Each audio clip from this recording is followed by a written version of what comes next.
L'hôtel Ivoire d'Abidjan a abrité du 25 au 26 novembre 2024 la 12e édition de la CGC Academy sur le thème « Quelle industrie des services pour stimuler la performance des économies africaines ». Cette 12e édition avait une invitée d'honneur comme chaque année d'ailleurs. Il s'agit de la directrice générale de l'Organisation mondiale du commerce, Mme Ngozi Akonjo-Iweala. La cérémonie d'ouverture était présidée par le chef d'État des Côtes d'Ivoire, le président Alassane Ouattara, qui était accompagné des membres du gouvernement et les présidents des institutions de la République. Au nom du président de la République, déclaré ouverte la 12e édition de la CGC Academy.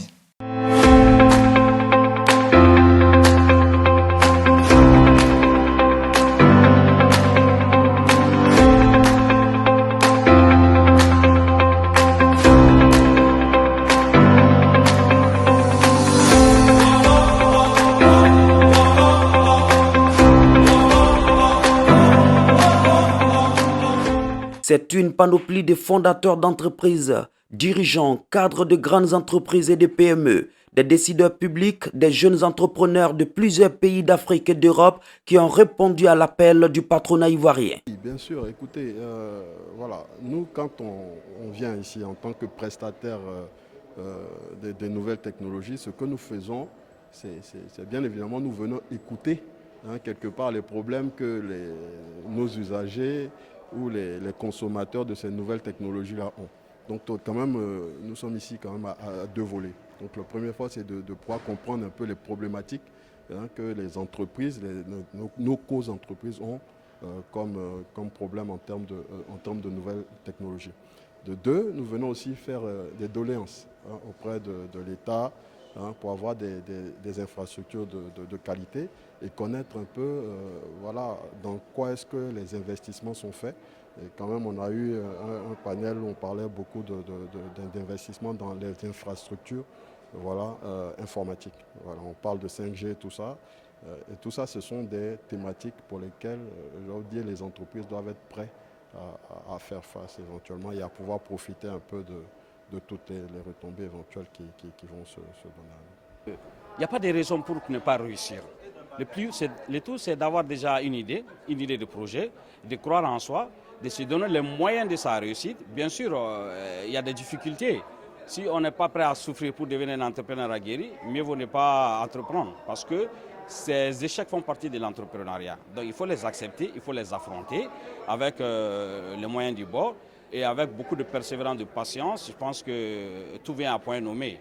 Donc je les félicite, je les encourage à pouvoir persévérer vraiment dans cette initiative, dans cette dynamique et je pense que le lendemain sera meilleur.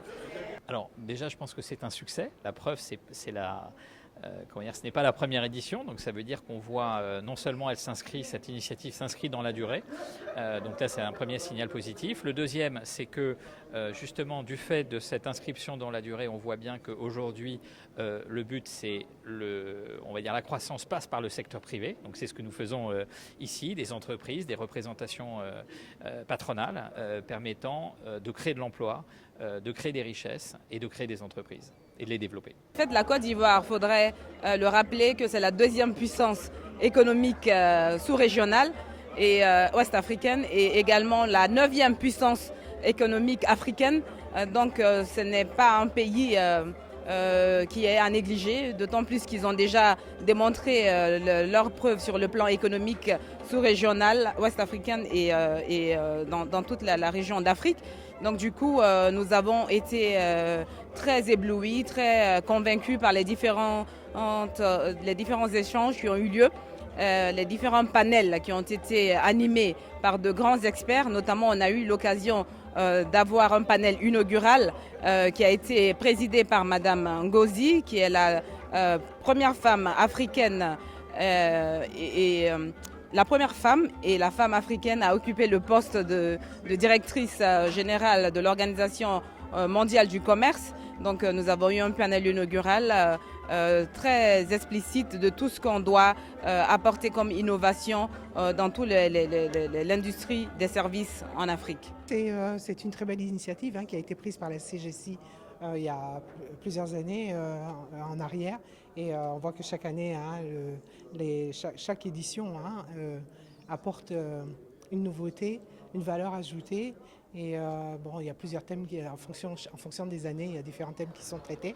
Je pense que cette année, on se parle les années précédentes, on s'est beaucoup focalisé sur la question de l'industrie et je pense que c'était important que l'on regarde tous les services, qu'on regarde le secteur des services parce que c'est quand même un secteur qui était très vibrant. Hein, c'est un secteur qui a une forte croissance, qui emploie énormément de personnes, notamment beaucoup de femmes. Donc c'était important de s'appesantir, de voir effectivement comment on pouvait, quelles recommandations pourraient sortir des différents panels pour faire en sorte que ce secteur soit inclusif et puis soit durable aussi. Durant 2 jours, les invités et participants ont suivi des panels de haut niveau, des masterclass, des rencontres B2B et B2G, mais aussi des tables rondes. La sénatrice Donwayi Laure Banfla, chef d'entreprise, a intervenu sur le thème « Femmes entrepreneurs dans le secteur des services, surmonter les obstacles et promouvoir l'équité ». J'ai été très contente du thème abordé sur l'entrepreneuriat des femmes, en sachant qu'on représente 49% de la population, donc c'est très important qu'on participe à l'économie de notre pays. Aujourd'hui, on a débattu quels sont les obstacles pour les femmes entrepreneurs et qu'est-ce qu'il faut mettre en place pour que ces femmes entrepreneurs aient toute leur place en fait, dans l'économie ivoirienne. On a égrené les défis comme en fait, l'accès au financement, l'éducation ciblée, l'accès à la terre et quelles sont les perspectives d'avenir pour ces femmes-là. Faire en sorte qu'on simplifie en fait, les démarches de financement, mais aussi pourquoi pas mettre des quotas pour les marchés publics en Côte d'Ivoire, faire en sorte que ça ne soit plus, en fait, les femmes ne se sentent plus exclues, mais qu'elles participent à 100% en mettant en place des mécanismes qui leur correspondent et qui sont vraiment, surtout les femmes rurales, qu'elles accèdent à la finance, à l'éducation et aussi à une visibilité, en fait, et surtout l'accès à l'information, c'est très important. L'île Maurice, passée d'une économie sucrière à un hub financier et touristique de renom, était l'un des pays à l'honneur. Je félicite effectivement la CGCI donc, pour pouvoir organiser un tel événement. Il y a beaucoup de monde ici, il y a beaucoup de, comme vous dites, des patrons, mais aussi il y a beaucoup de potentiel de faire du business. Et le thème qui est en train d'être débattu, c'est quelle perspective pour l'industrie du service ici. Donc je pense que c'est définitivement quelque chose qui est très intéressant, des thématiques très importantes qui sont en train de discuter. Donc je pense que les prochains 2 jours seront quand même très intéressants et fructueux, d'avoir quand même beaucoup d'éléments à pouvoir poursuivre le trajet. La cérémonie de clôture présidée par le président du CESEC, Dr Akaole Eugène, représentant le président de la République à cet événement qui a pris fin sur une note exceptionnelle, inspirante avec les pitchs des figures emblématiques des sports dont les parcours inspirent. Il s'agit de Emers Faye, sélectionneur des éléphants, Cheikh Salah Cissé, champion du monde de taekwondo, les athlètes Muriel Aouré et le champion paralympien Omar Koné. La plus grande messe des entreprises de Côte d'Ivoire, la CGC Academy 2024, a refermé ses portes avec un résultat positif. Plus de 1500 participants, 50 pays invités, 27 patronats et plus de 400 opportunités d'affaires.